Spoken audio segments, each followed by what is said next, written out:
Order. I think the honourable member is aware that he has 8 minutes remaining, and I think he has in mind to come back and finish later, or not? Oh, okay, that's it. All right, thank you very much. And then following question period, there could be time for questions and comments, depending on the situation. Obviously, as he understands, I'm sure completely, statements by members, déclaration des députés, honorable député. The honourable member for Repentigny.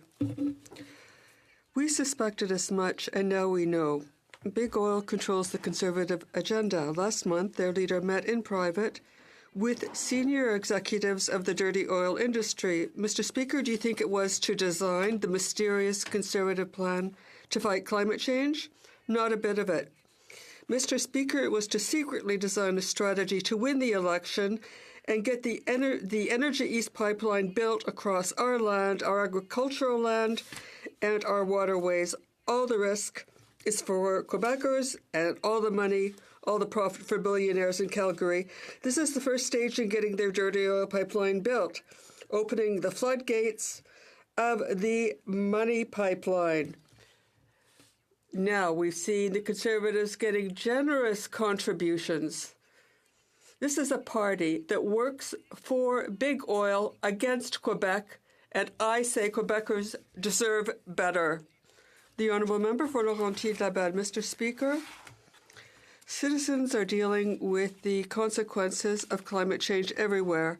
In Quebec, we know that flooding has created thousands of human tragedies. Laurentides-Labelle has not been spared. We absolutely need to settle the issue of cellular communication in rural areas. Such as Amherst have had to declare a state of emergency. Consider the flood victims who were isolated in emergency services, their worried families, and let's act quickly before an even worse tragedy occurs. I'd also like to say to the citizens and thousands of volunteers in Montcalm, Kamiaka, Lac-Saguet, Rivière-Rouge, Val-David, Nominguet, and each of the 43 municipalities in my riding. Almost all of them are affected, but you have shown extraordinary support for one another and shown how strong you are as a community. You deserve all our respect and gratitude. The honourable member for Louis Saint-Laurent. Mr. Speaker, we are celebrating the 15th day where the Optimist Club of my area celebrates young people. The event pays tribute to 70 grade school students who have been singled out for their efforts. They work hard and they are rewarded. For 4 years now, I've had the pleasure of attending this event, and every time I am really moved to see the pride in the eyes of the students and their parents. Thank you to the many volunteers, and thank you to the professors, the teachers and school principals. Thank you to the parents who support their children in this endeavor, and above all, bravo to the 70 winners. For Mississauga, Aaron Mills. I rise to recognize a courageous young boy in Mississauga, Aaron Mills. Ryan Lodi not only endured a one-year battle with leukemia, he used his experience to create support systems for others fighting this cancer. His courage and strength inspires me and others around him to do more and give more to our community. 12-year-old Ryan Lodi is an ambassador for Sick Kids Hospital and has started an organization called C-Squad, which tries to bring normalness to children's lives after the trauma of cancer through activities and supports. As Ryan raises awareness on the ground, our government supports his plight and others like him by investing $150 million to support cancer research through Budget 2019. These investments matter to kids like Ryan, whose lives have been drastically impacted by this illness. Thank you, Ryan, for your contagious bravery and strength and for spreading joy to those around you. You are my hero. Thank you, Mr. Speaker. The honourable member for Victoria. Today marks Yom HaShoah, the day we commemorate the Jewish victims of the Holocaust. We honor the more than 6 million Jewish children, women, and men, and so many others murdered by the Nazis and those who survived. The generation of Holocaust survivors is slowly leaving this world, and it's even more important now that we never forget what happened. They are warning us that history is repeating itself, and now we must fight back against growing anti-Semitism, xenophobia, and racism. Canada is not immune. B'nai B'rith reports a record number of anti-Semitic incidents here in 2018 and a rise of anti-Semitism for the 5th consecutive year, fueled by online hate. It takes love and courage to move from hate to understanding, to stop being a bystander and to become an ally instead. It takes extraordinary courage and resilience to learn from past mistakes. Let us uphold a stronger framework of human rights that will allow us all to say never again.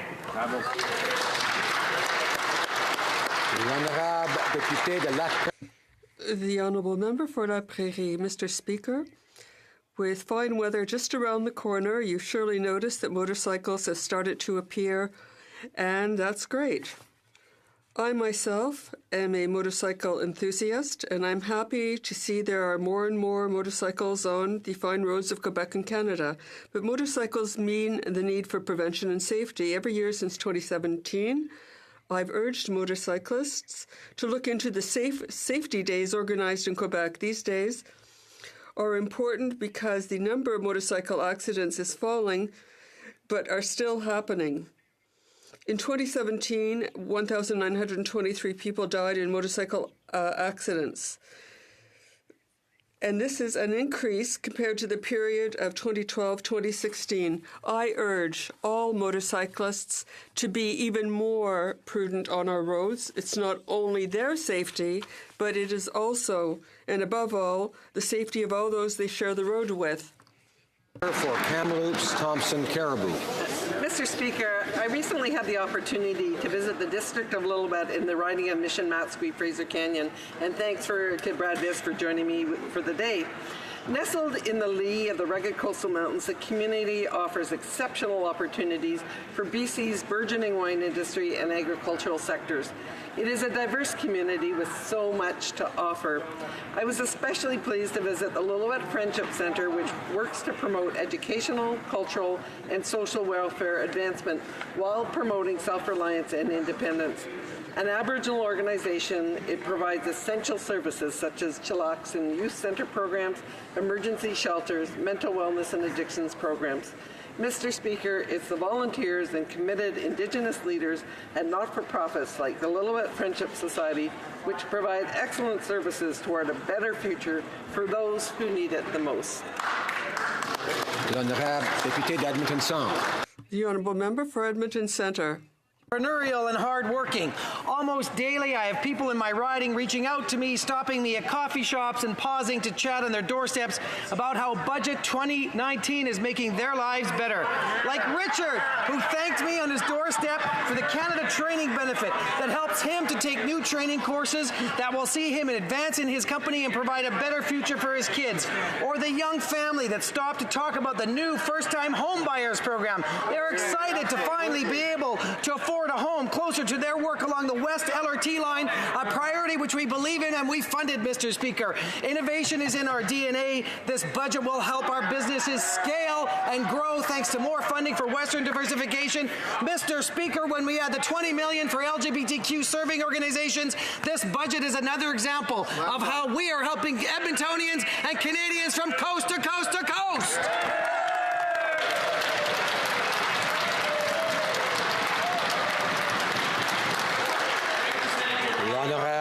The order, please. The Honourable Member for Châteauguay-L'École. Mr. Speaker, I'm proud to announce two pieces of news affecting Les Jardins de Napierville, known as #1 for fruit and vegetable production. The CEO of Vegro International, Jerry Van Winden, was named Personality of the Year in the world of agri-food by the Quebec Food Processing Council. And it has been investing in Quebec, British Columbia, and Florida. The region was also chosen as a laboratory for the research chair at Laval University, working to deal with soil degradation, the degradation of black earth, as it's called. It will be working with INSERC. and the Canadian Innovation Foundation. An $11 million investment will help to make this area remain the kitchen pantry of Quebec. Thank you, Mr. Speaker. The honourable member for St. Albert, Edmonton. Mr. Speaker, this week on the steps of the Alberta legislature, there was a disturbing pro-communist rally. The legacy of communism includes mass violence, oppression, the dislocation of hundreds of millions, and the deaths of more than 100 million people. Its legacy is an ocean of blood. My maternal great-grandparents are among those who lost their lives to communism, dying in the gulags of Siberia. My maternal grandparents were forced to flee their native Lithuania, they among hundreds of thousands who came to Canada to escape communism. What happened at the Alberta legislature this week should shock the conscience of all Canadians of goodwill. The promotion of this evil and murderous ideology must be condemned unreservedly.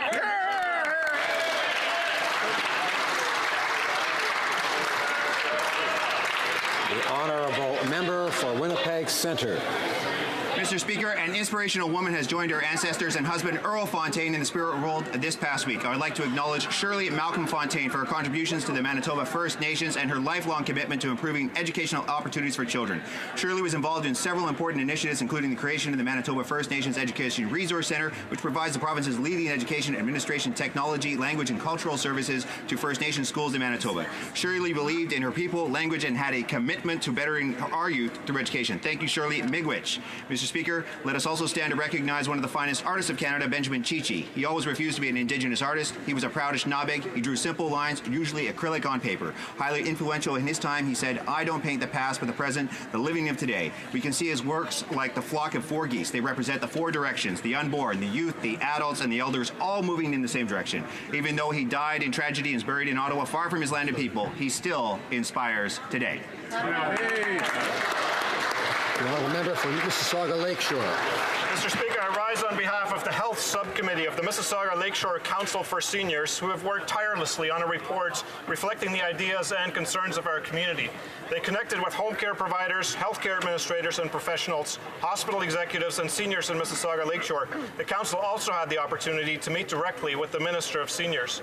In the report, the Council addresses important issues like the need for national pharmacare, wait times for essential diagnostics, hallway care, and the negative physical and mental health effects of not being able to age at home.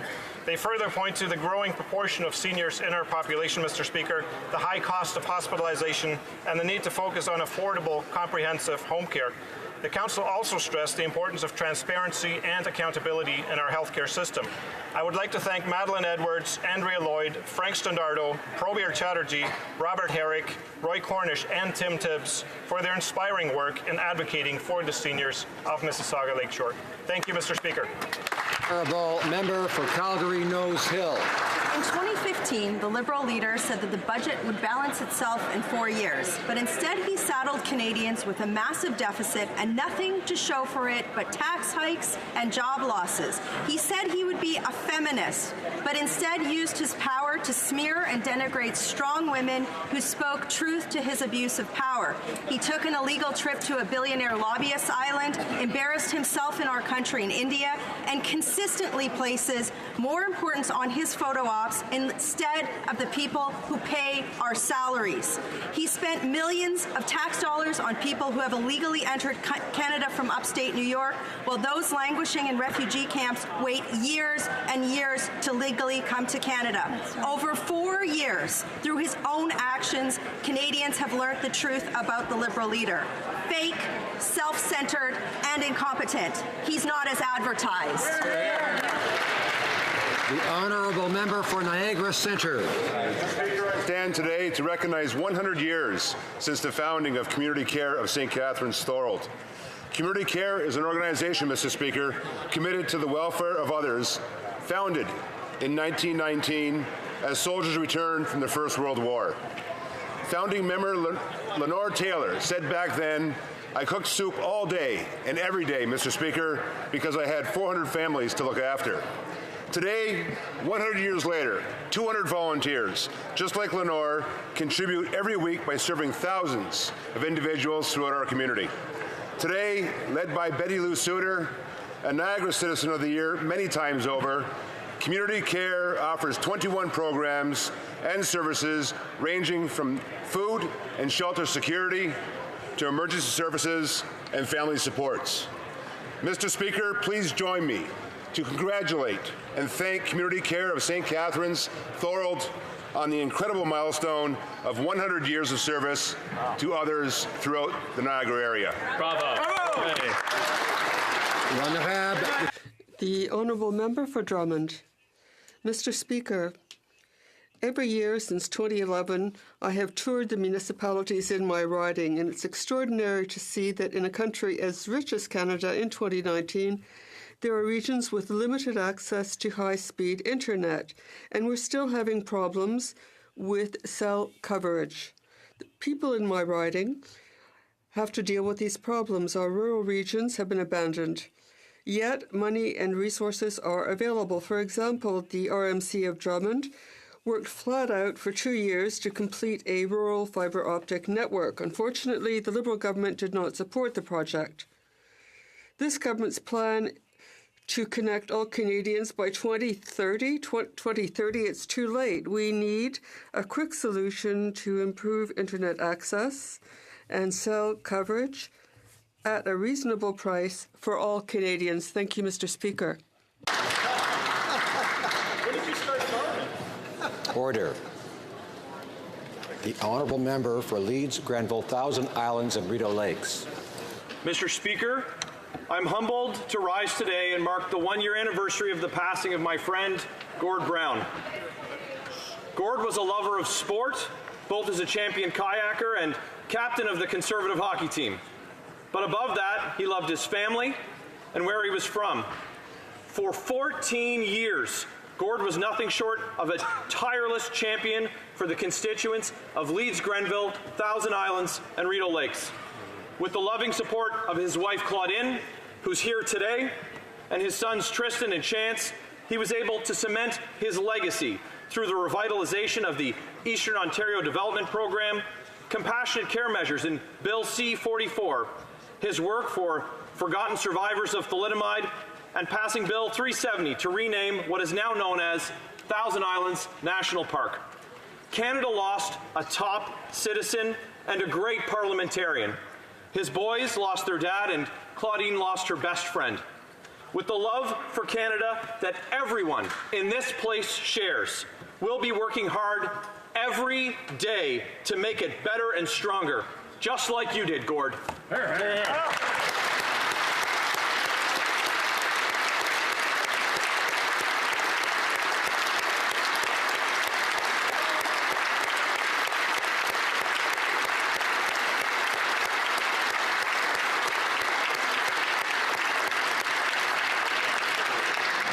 Here. It's wonderful to have you here, Claudine.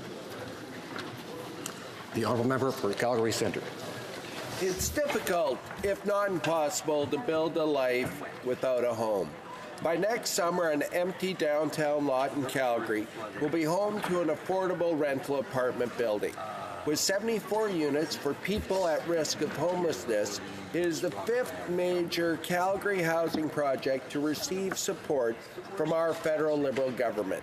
Importantly, 16 units will be wheelchair accessible, and the building is designed to achieve 41% energy savings. This project wouldn't be possible without our government's historic national housing strategy, as well as support from the Home Space Society, the Resolve Campaign, the Calgary Homeless Foundation, and philanthropist David Bissett. Thanks to their hard work and effort, countless more Calgarians will be able to stop worrying about trying to find a roof over their head and start building their lives. Hear, hear. Questions orales, oral questions. The Honourable Leader of the Opposition. Monsieur le Président, une autre journée. Another day and another trade dispute with China and no tangible action by the Prime Minister. We've got the canola crisis costing billions. Now the pork sector in Alberta and Quebec are affected. When will the Prime Minister finally realize that his refusal to take a stand, to stand up to China, is costing so much to millions of Canadians? Mr. Speaker, we were informed yesterday by Chinese authorities that 2 pork exporters had their permits suspended. I want to clarify that these suspensions are due to administrative reasons. The CFIA is working with the companies to identify a solution.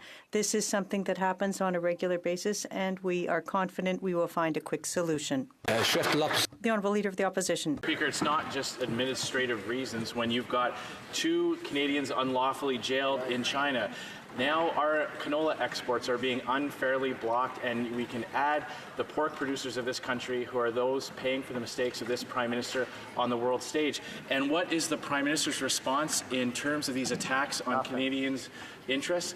Absolutely nothing. But it's worse than nothing. They're still sending Canadian tax dollars to the Asian Infrastructure Bank, which is run by China. So how many more people and how many more industries will have to suffer before this Prime Minister finally takes action? The Honourable Minister of Agriculture. Monsieur le Président, ce qui arrive avec what's going on with the pork industry is an administrative issue, and I'm confident that we will find a solution very rapidly. Mr. President, Conservatives are playing politics, and I would like you to know that today we have learned that the Leader of the Opposition is refusing to allow an independent check on the cost of their promises. So I think that the Conservatives are hiding the same way Dogford is hiding their very big cuts.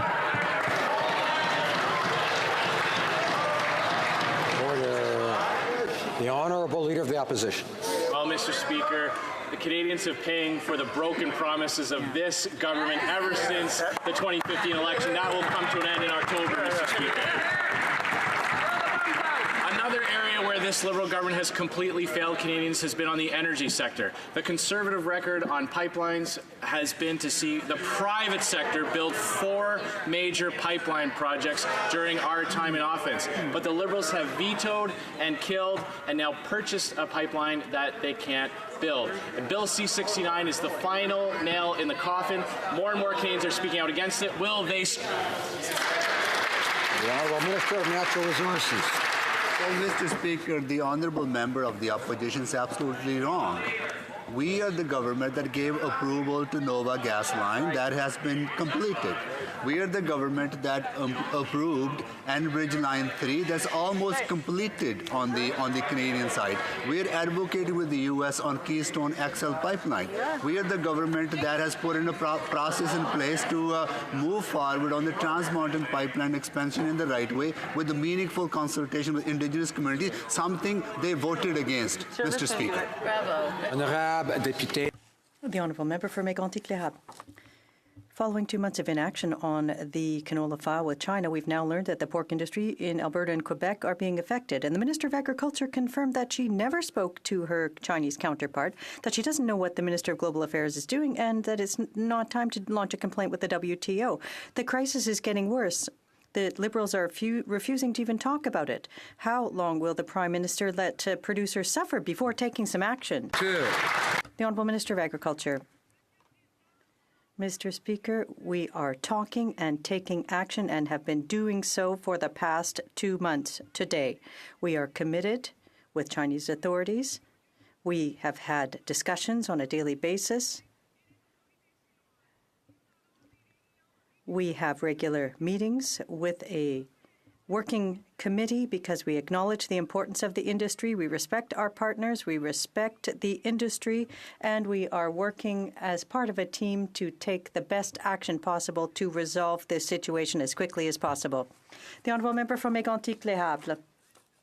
The problem is that China doesn't respect them because they can't take a stand and stand up to them. That's the problem. In a tweet from 2016 that was deleted, the Prime Minister guaranteed canola producers access to the Chinese market till 2020. It's 2019, and guess what?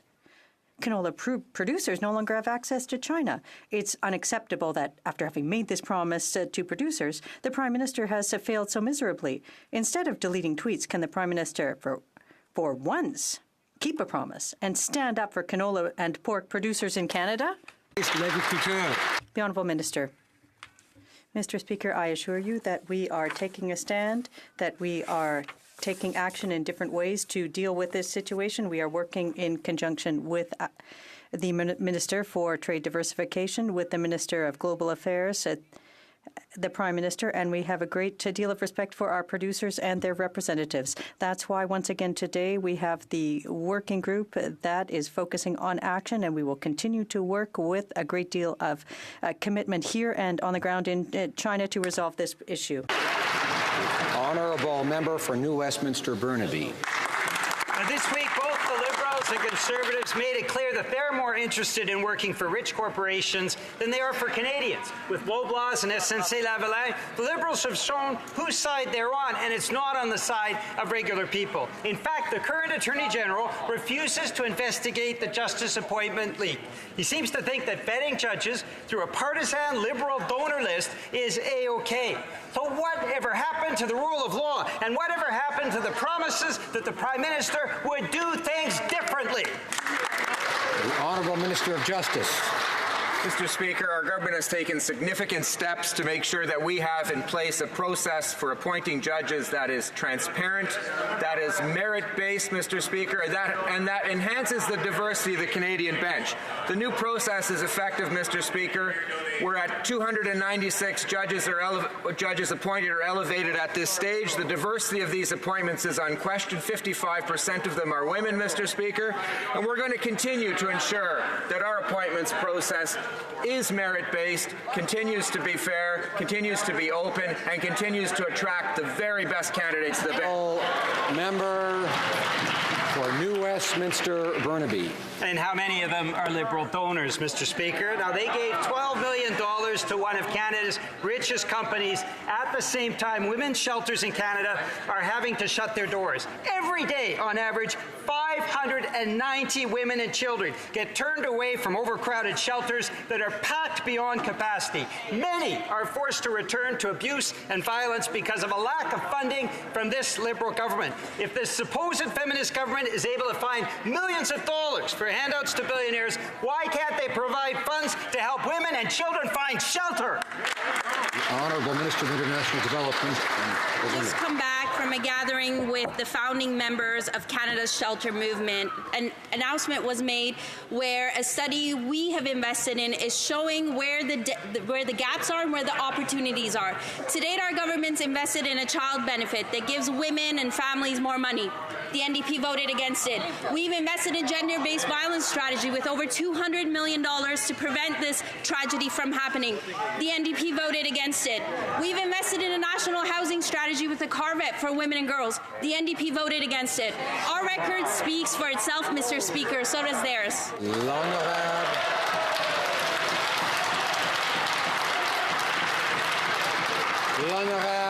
député de Jonquière. The Honourable Member for Jonquière. Across the country, women victims of violence are being denied access to shelters because of a lack of resources and funding. The Prime Minister likes to tout his feminism, but when it comes time to take tangible action to improve things for women, he's a lot more timid.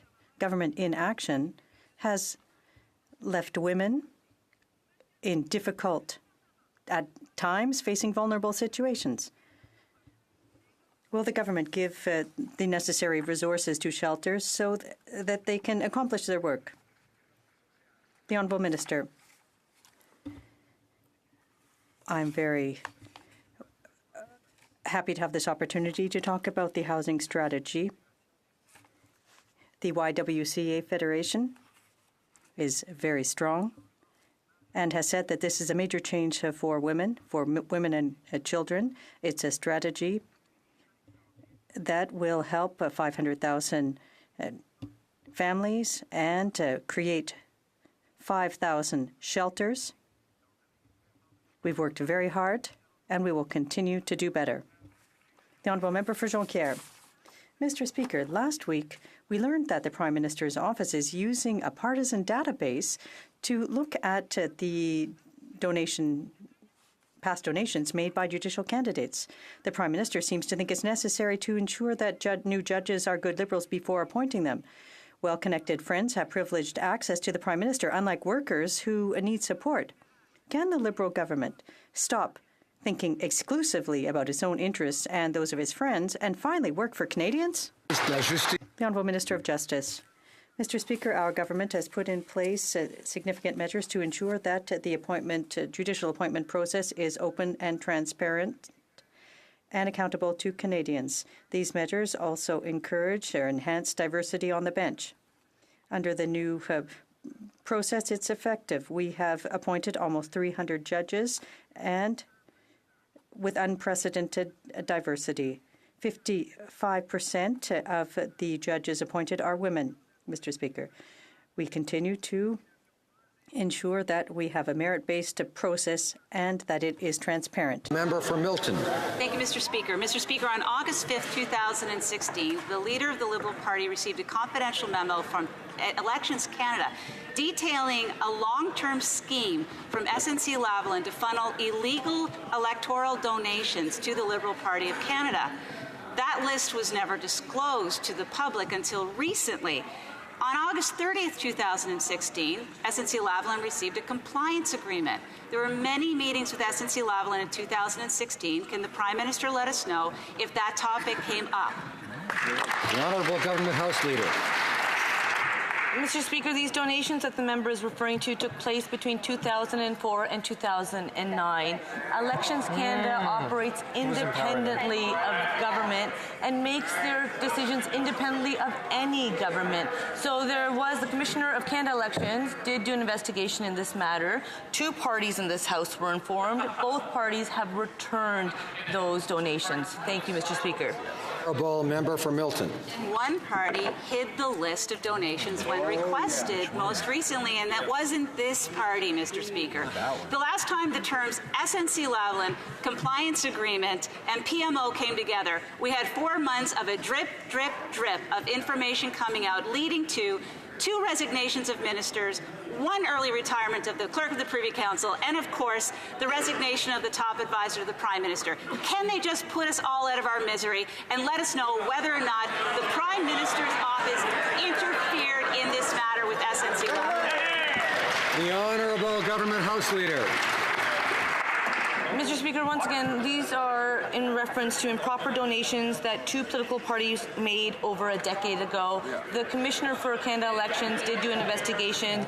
Those donations have now been returned. Mr. Speaker, when it comes to the plan that we have, and we will put it up against the no plan of the Conservatives any day, what we know that Canadians are better off today than they were under 10 years of Stephen Harper. So, Mr. Speaker, we know that the Conservatives will talk a big game. What we will do is we'll focus on Canadians, and we know that Canadians are better off today because of the Canada Child Benefit, a measure that the Conservatives want to take away. Thank you, Mr. Speaker. Député de Richmond. The Honourable Member for Richmond North Athabasca. Mr. Speaker, on August 5th, 2016, we asked the Liberal Party and the Liberal leader for information concerning $110 in illegal donations they received. What did the Liberals do, as they usually do? They refused to provide the information. Why does the Prime Minister always wait to get caught with his hand in the bag before providing information? Why doesn't the Liberal leader simply tell Canadians the truth? Why doesn't he answer the question whether members of his office met with the Director of Elections? The Government House Leader. Mr. Speaker, these improper donations to 2 parties were made more than 10 years ago under the direction of the Prime Minister. We have raised the bar on transparency. We adopted a measure to ensure that the PBO can focus on these issues. Thanks to the important and nonpartisan work, Canadians can't be misled. Unfortunately, only the Conservatives have refused to provide an independent estimate of their expenditures. The Honourable Member for Richmond-Arthabaska. Mr. Speaker, Canadians thought that after the sponsorship scandal, the Liberals would change.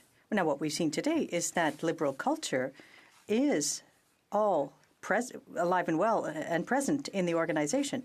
We're faced with a Liberal leader, a Prime Minister found guilty 4 times of having violated the Ethics and Conflict of Interest Act.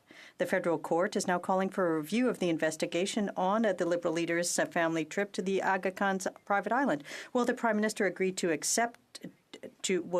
reopen the file and collaborate? Yes or no? Mr. Speaker, we know that the Commissioner does work independently on this side of the House. We have respect for the Commissioner's work. The Prime Minister accepted responsibility and what the Commissioner presented in the report. When it comes to improper donations to 2 political parties, we know that the Commissioner for Elections Canada investigated. We know that both parties returned the donations. Thank you, Mr. Speaker. For Thornhill. Mr. Speaker, illegal, not inappropriate. Earlier today, Mr. Speaker, I wrote to the RCMP Commissioner suggesting investigation of the Liberal leader's illegal vacations to the Aga Khan's island. Recent confirmation of RCMP deep involvement in the planning of the vacations, as well as lingering questions involving the Liberal leader's behavior in the SNC corruption scandal, underscore the need to assure Canadians there is only one law that must be followed by all Canadians. Mr. Speaker, will the Prime Minister cooperate in any belated criminal investigation in his illegal vacations? Honourable Government House Leader. Mr. Speaker, as we know, is that this matter has been thoroughly studied by the former Conflict of Interest and Ethics Commissioner. The Prime Minister has accepted her findings. The Prime Minister has accepted responsibility when it comes to this matter. And the member opposite should very well know that ATIPs are handled completely separate from political staff. And, Mr. Speaker, I shouldn't have to remind the Conservatives that they were the ones who were found guilty of politically interfering with the ATIP process. And it's unfortunate because they actually rehired the person that was responsible and was found guilty. Thank you, Mr. Speaker. Order. The Honourable Member for Thornhill.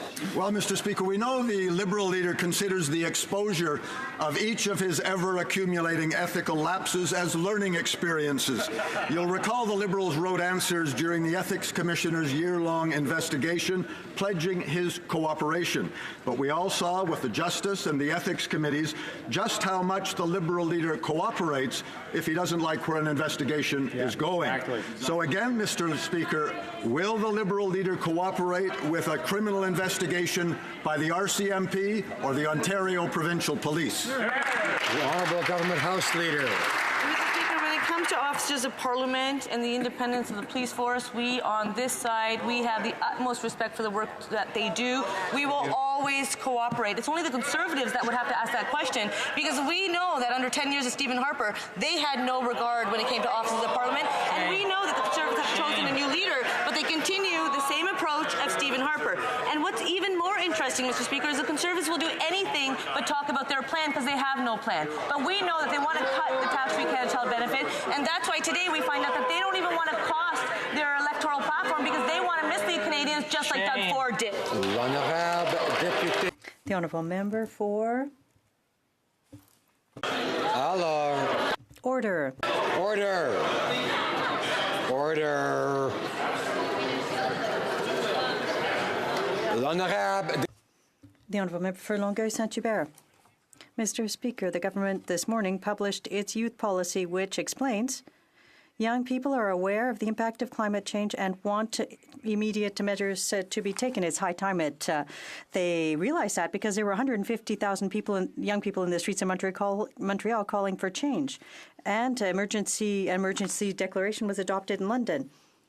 6 months ago, I invited all parties to sit down and immediately adopt emergency measures for the climate. Now they're saying we have to listen to young people. Well, will the Liberal Party sit down with all parties so that we can work together to fight climate change? It's urgent. Let's go. The Honourable Parliamentary Secretary. The Conservatives need to have a plan. First of all, we've got a plan. A price on pollution. Action to stop the use of coal. Let's talk about young people. We are the party that put in place the first youth policy, the first youth council to the Prime Minister, 35,000 jobs, millions of dollars.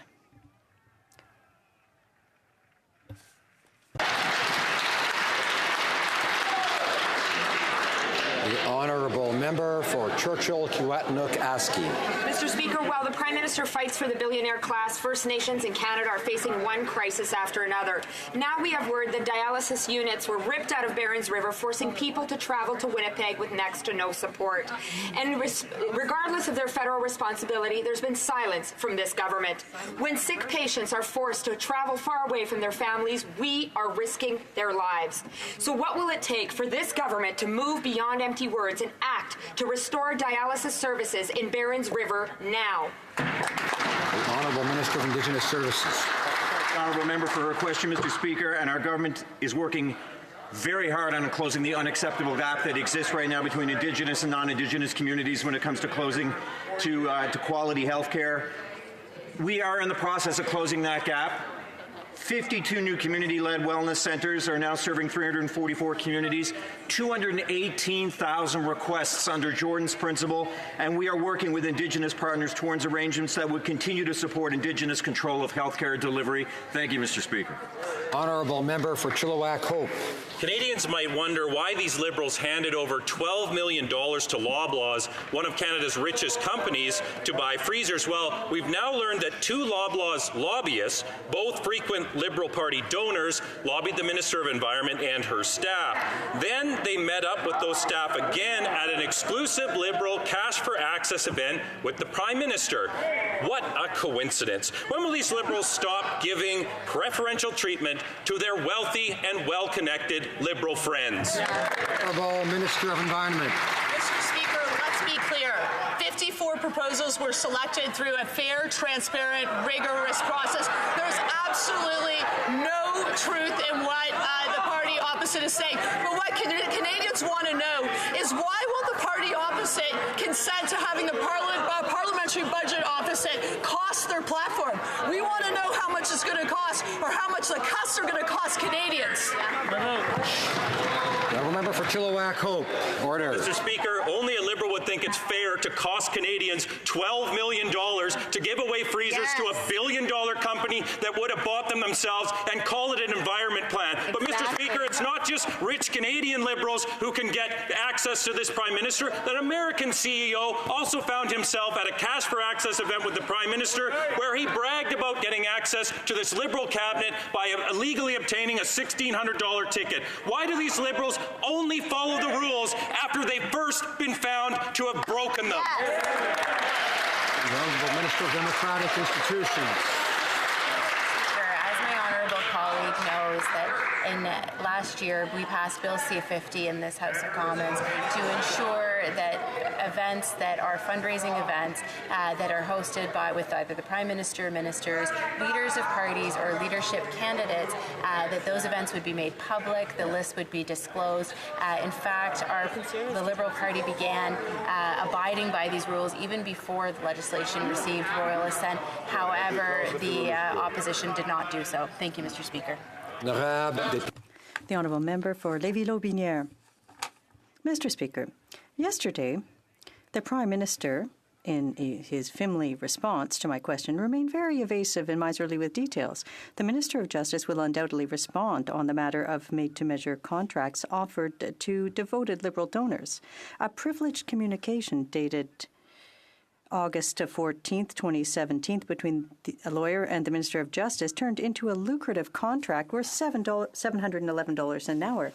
Mr. Speaker, this communication absolutely exists. Can the Minister inform the House of the existence of this letter? The Honourable Minister of Justice. Mr. Speaker, Canadians can have confidence in the granting of contracts and legal services. A diligent and responsible process is used. Contracts are managed by the Department of Justice, and the granting of this contract followed all rules in force at the department. The Honourable Member for Lévis-Lauvinière. Mr. Speaker, in the letter in question, dated August 14, 2017, it talks about conversations that led to a contract for services for no other reason than to plump the wallets of their Liberal buddies. It's as if the Minister of Justice didn't have on staff any lawyers who could have advised him. Mr. Speaker, the farce is over. This letter does indeed exist. It's time for the minister to show some backbone and confirm the existence of the letter. Canadians want to know the truth.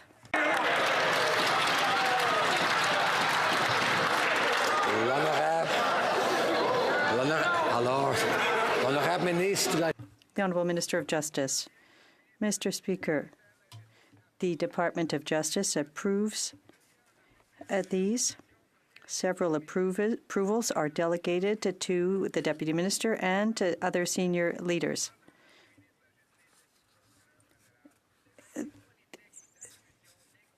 The rules for the granting of contracts were followed in this case. The Mississippi Churchill River. Mr. Speaker, like many Northerners, Napoleon Bouvier in Alla-Crosse does not have access to medical care. And instead of making life easier for Northerners, the price of medical care and pharmacare is only going up for people in my riding.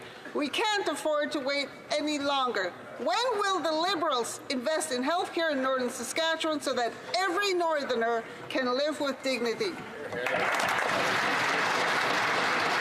The Honourable Minister, Honourable Parliamentary Secretary to the Minister of Interparliamentary and Northern Affairs. Thank you, Mr. Speaker, and I thank my colleague for her question. Healthcare costs is one of the things that we have all been concerned about in this country. That's why, as a government, we have launched initiatives to look at pharmacare, to look at how we make healthcare more affordable to Canadians, whether you live in the north or in the south. But in particular, Mr. Speaker, we've paid careful attention to Northerners. That's why we've now launched the Northern Strategic Plan and the Arctic Policy, so we can hear their concerns firsthand and act on programs and services that will benefit them. For Vancouver Kingsway. Recently, I raised the concerns of breast health experts who are shocked at guidelines that ignore breast density and recommend against self-examination and timely mammograms. The minister replied that she wasn't going to do anything because the guidelines were produced by experts. But in fact, the task force relied on outdated data and didn't have a single member with breast health expertise.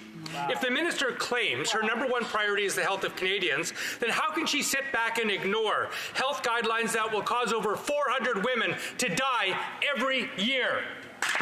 Honourable Parliamentary Secretary to the Minister of Health. Mr. Speaker, having lost my grandmother to breast cancer, this is something that I take quite personally. And I know that the minister does put the health and safety of Canadians as a top priority.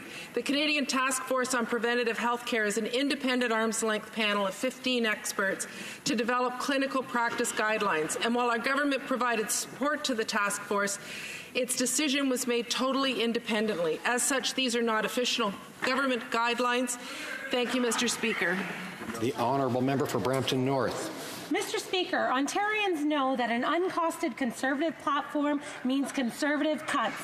Cuts to health care, to education, and even libraries. That's why our government passed legislation to permit the Parliamentary Budget Officer to review...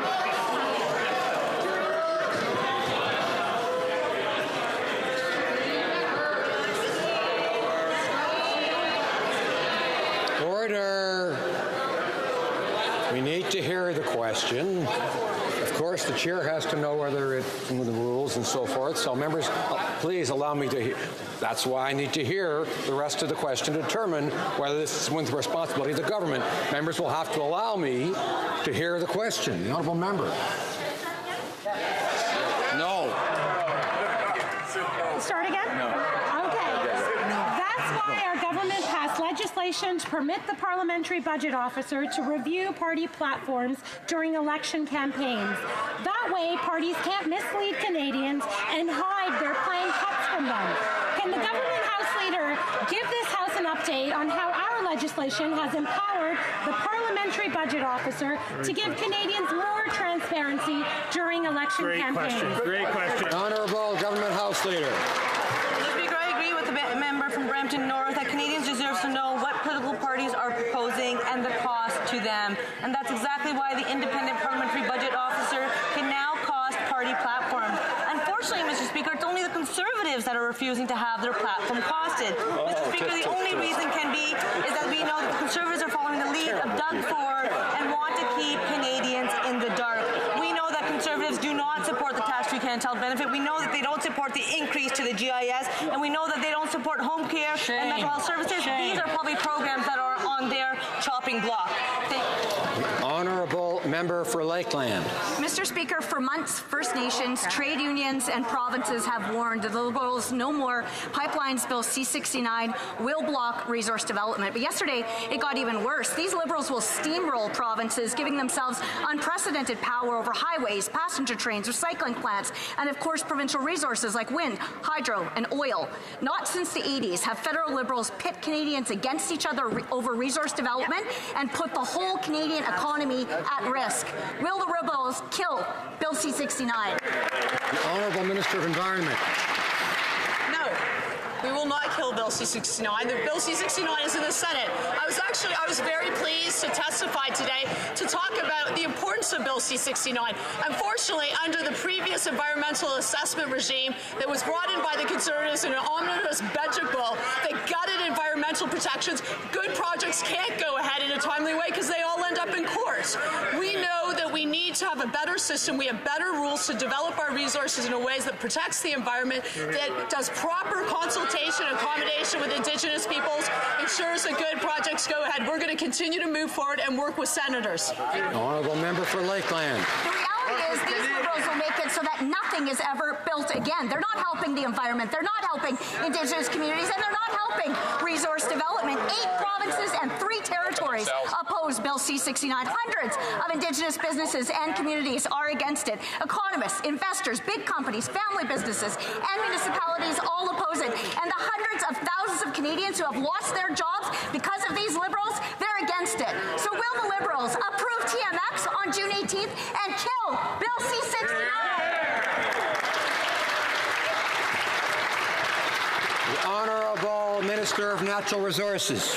Mr. Speaker, we have put in a process to consult with Indigenous communities to move forward on the Trans Mountain Pipeline expansion in the right way.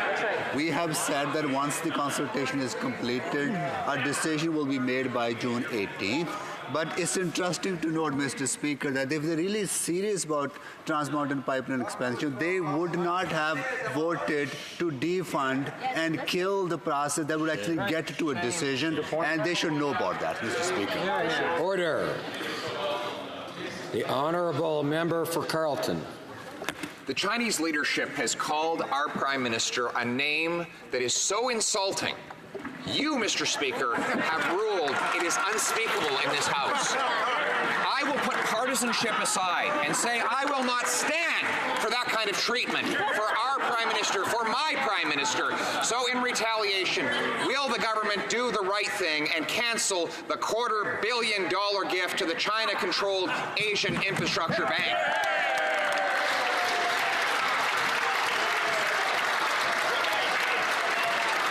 The Honourable Parliamentary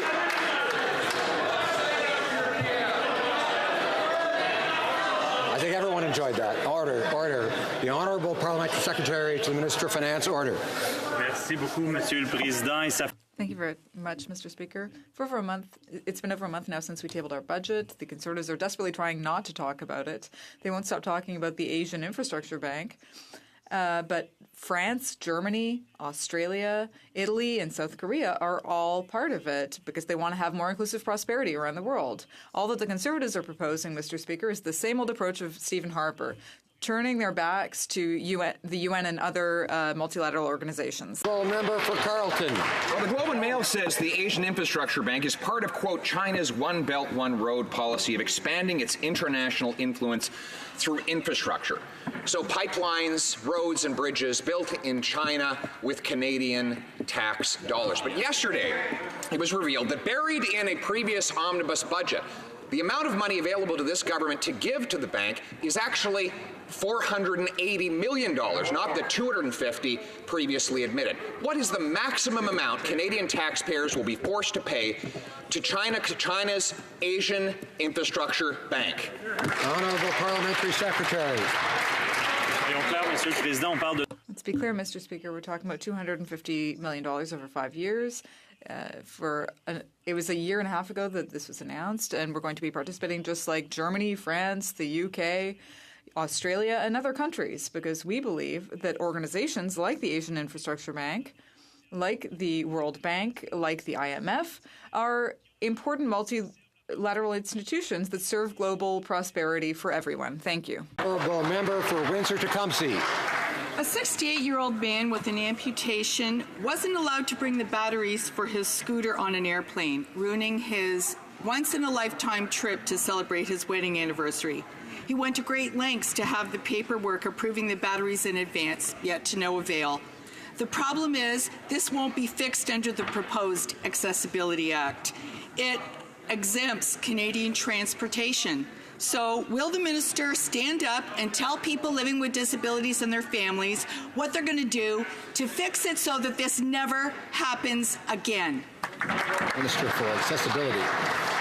Mr. Speaker, I thank the honourable member for the question, which in fact unfortunately is based in error. I can assure all Canadians that transportation is in fact a priority under the Accessible Canada Act, with given an extended mandate to CTA to ensure that accessible transportation regulations come into force immediately. In fact, I thank my honourable colleague, the Minister of Transport, for being the first to adopt Accessible Canada regulations for transportation.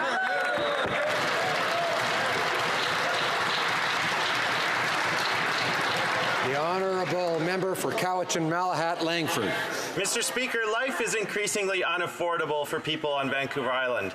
Just like the Conservatives before them, this Liberal government is siding with the richest corporations while people pay the price. The good times just keep rolling for corporate lobbyists. The Liberals maintain the Conservatives' billion-dollar subsidies to oil companies. They cater to SNC-Lavalin and threw money at Loblaws. Mr. Speaker, people deserve a government that's on their side. So my question is this: when exactly are the Liberals going to grow a backbone and stop bending to the will of large and powerful corporations? The Honourable Parliamentary Secretary to the Minister of Finance. Well, Mr. Speaker, it's my pleasure to remind the member that if he paid close attention to Statistics Canada's release lately, he would have seen that we reduced in the short 3 and a half years we've been in power, we've reduced poverty by 20% in Canada. Wow. And if we talk about child poverty, it's 40%, Mr. Speaker, through investments like the Canada Child Benefit, like investments in housing, like investments in seniors, Mr. Speaker, and vulnerable seniors, all measures both parties on the other side voted against. Thank you. Wow. Member for Niagara West. Mr. Speaker, China has blocked Canadian canola for reasons that are both false and baseless. But the Prime Minister is yet to launch a trade complaint. China has also unlawfully detained 2 Canadians, and Canada has no ambassador to help with the negotiations.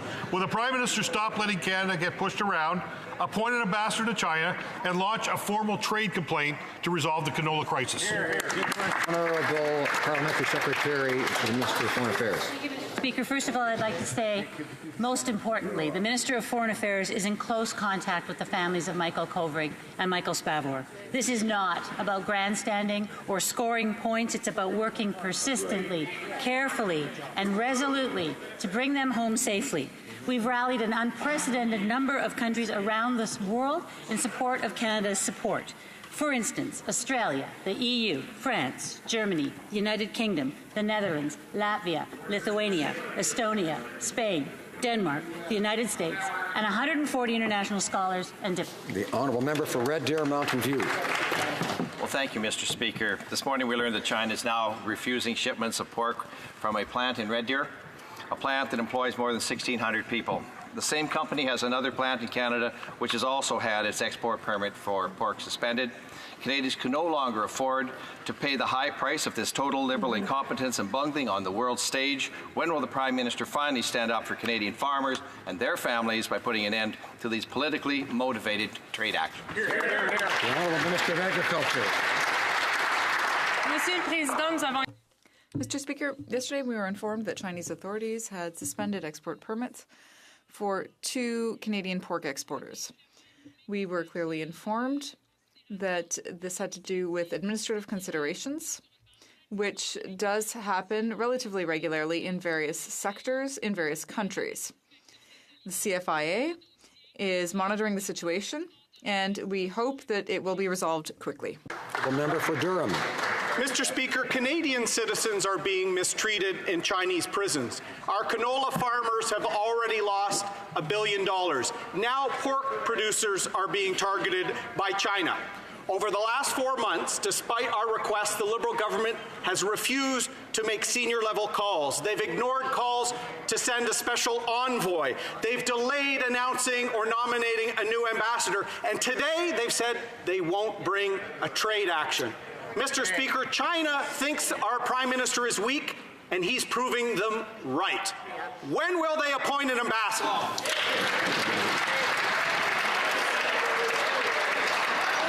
The Honourable Minister of International Trade Diversification. I'm very glad to remind members opposite of what the Premier of Saskatchewan had to say yesterday about the plan we announced to support canola producers. He said the federal government has shown that they do support Western Canadian agriculture. He said we're going to support the federal government in these decisions from this day on, as we have always indicated we will. The Canola Association supports us. The Premier of Saskatchewan supports us. Growers supports us. The industry supports us. It's only those Conservatives who don't support us. Order. The Honourable Member for Sault Ste. Marie. Order. Speaker, the Harper Conservative government made no attempts to address the impact that greenhouse gas emissions from transportation can have on the environment.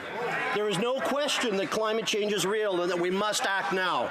Could the Minister of Transport please update my constituents from Sault Ste. Marie on the progress made to make environmentally friendly transportation options more affordable? Well, Minister of Transport. The member from Sault Ste. Marie for his excellent question and for his tireless work in combating climate change. We know as Liberals that Canadians want to do their share in fighting to reduce greenhouse gases. That's why we announced for the first time, as of yesterday, an incentive, a federal incentive for those willing to invest in a zero-emission vehicle. Unlike the Harper Ford Conservatives who want to make pollution free again, we in the Liberal Party, we believe that it's important to take care of the environment for our children and for future generations.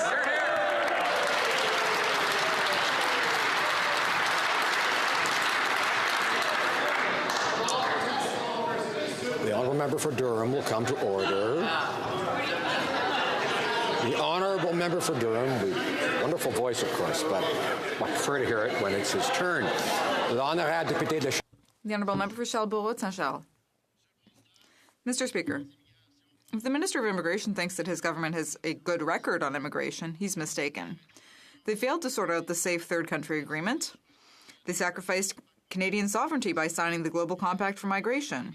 They failed to fix the temporary foreign worker program, and they haven't compensated provinces for the cost of those mistakes. And I could go on. Does the minister still think that we're un-Canadian, or is he open to having a civilized conversation on the subject with us? The Honourable Parliamentary Secretary. Mr. Speaker, in the end, the Conservatives saw that it's important to consult Canadians, but they didn't listen when it came to immigration in Canada. They think that immigration is a negative force. But on this side of the House, we know that immigration is a force for good and for economic growth in this country. If you look at our Global Innovation Skills Fund that helped create 150,000 jobs in this country, we know that immigration is important for the economy and for communities.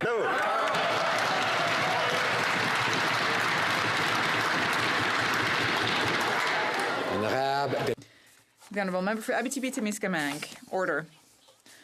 Mr. Speaker, the government still has no plan to deal with labour shortages in rural areas, despite the devastating consequences on local businesses.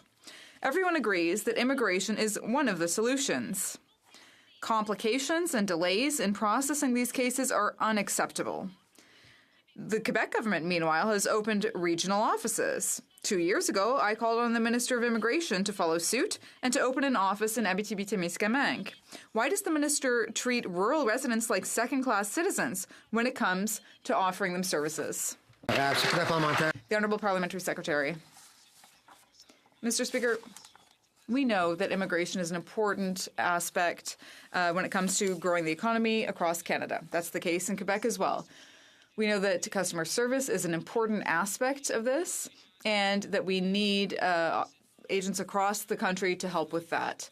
We are working tirelessly with the province of Quebec to help solve the problem of labour shortages in that province and elsewhere. Immigration is important for economic growth in Quebec and for all of Canada, and our government will continue to work toward that end. Member for Mission, Matsqui, Fraser Canyon.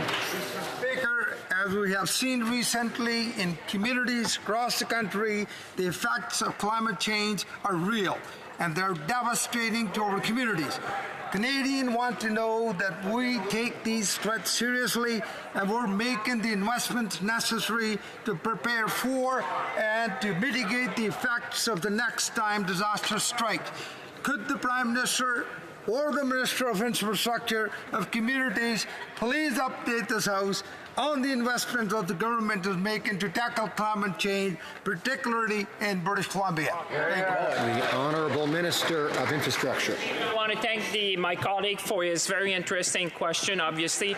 We have seen the effects of flooding in my own riding, and Canadians have seen that across Canada. There's nothing to laugh about when people are flooding in Canada, Mr. Speaker. Climate change is real, and that's why, Mr. Speaker, in 2017, we launched the Disaster Mitigation Fund, a $2 billion fund across Canada to help communities to prevent and adapt against flooding. That's why last week I was in the Fraser River Valley near Chilliwack and the Shishwa village to announce a $45 million investment to protect communities and family. Mr. Speaker, we'll continue to invest in Canadians. The Honourable Member for Calgary Nose Hill. Canadians support immigration when it is fair, orderly, and compassionate. However, right now, there are serious examples of unfairness and injustice in Canada's immigration system. It's a mess. Anytime anyone asks the Liberals to address these injustices, they are met with thinly veiled accusations of racism or lies. Yep. This is wrong. This cheapens the debate on how to fairly manage immigration and harms racialized communities. Will the Prime Minister finally address his failures to manage Canada's immigration system, or will he continue down this tired, destructive path? Honourable Parliamentary Secretary to the Minister of Immigration. Mr. Speaker, after 3.5 years, the Conservatives finally saw the merit in consulting with Canadians. Sadly, they didn't listen. They're twisting themselves into a pretzel to hide their secret plan to stifle economic growth by cutting immigration in this country. If you look solely at our global skills strategy, it has helped create 150,000 jobs across this country. When you take our economic growth plan into consideration, where 900,000 jobs have been created across this country, you see immigration is a key ingredient. We agree with that. Business agrees with that. Communities agree with that. The only people who don't are...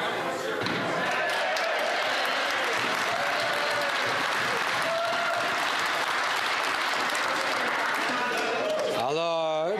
Order. The Honourable Member for Terrebonne. Mr. Speaker, there are families in Quebec who have been fighting 24/7 to save their houses. There are families who have already lost everything, and there are families who have been evacuated and who are wondering if they'll still have a home at the end of all this. Meanwhile, the Minister of Public Safety doesn't know if he'll directly compensate flood victims or not. Will the minister commit to compensating homeowners who may be forced to move out of flood zones? Minister of Public Safety. Speaker, in terms of the programming that exists and has existed for many years called the Disaster Financial Assistance Arrangement, the compensation measures to cover losses as a result of flooding are first and foremost designed by the provinces. The provinces then submit claims for cost sharing under the terms of the program, and as the claims get larger, the federal share gets higher. It starts out at 20%. It could rise to 95%. The cost-sharing formula already exists. The Honourable Member for Terrebonne. I want to thank the Minister for his answer. But, Mr. Speaker, the Government of Quebec gave $1 million so far to the Red Cross to provide direct support for flood victims, providing them with first necessities. And they didn't drag their feet on it. We're asking the federal government to do the same thing today, to help people directly and immediately on the ground. If Ottawa can find $12 million for Loblaws, it should be able to find $1 million somewhere. So can the minister commit to matching the Quebec government's donation to the Red Cross? Safety. The Red Cross performs a very vital function in responding to national disasters. It is a very valuable partner with all levels of government in dealing with the real human needs that come out of these circumstances. The Government of Canada is in close discussion right now with the Canadian Red Cross about the benefits that can apply not just in one province but in several provinces in the current disaster, and we will have something further to say on that within the next couple of days. The Honourable Member for Terrebonne. Mr. Speaker, we can't play petty politics when it comes to flood victims. We've seen the generosity of the public all across the country and Quebec. There was a lot of money given for various natural disasters, and we need money now. There's no time to lose. Will the Minister of Public Safety take immediate action to match the $1 million donation by the Quebec government to the Red Cross? Minister of Public Safety. Mr. Speaker, I think I answered that question very directly in the previous answer. This issue is under active discussion now with the Canadian Red Cross. From the national perspective, we obviously want to deal with the circumstances in Quebec appropriately, but we also have Ontario to consider and New Brunswick. There's also flooding in Manitoba. We want to make sure that we've covered all of the bases to treat Canadians everywhere with generosity and compassion, and we will.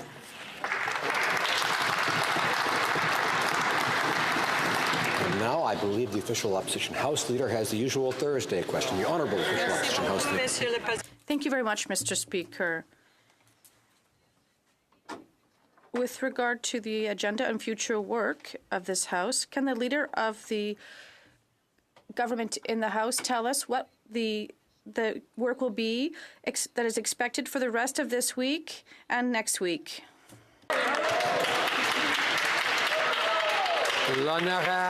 The Honourable Government Leader. Order, please. The Honourable Government Leader in the House. Afternoon, we will resume debate at third reading of Bill C-82, Multilateral Instrument in Respect to the Tax Conventions Act. Tomorrow, we will resume debate at second reading on Bill C-92, an act respecting First Nations, Inuit, and Métis children, youth, and family. Next Monday, we will continue debate at second reading on Bill C-93, an act to provide no-cost expedited record suspensions for simple possession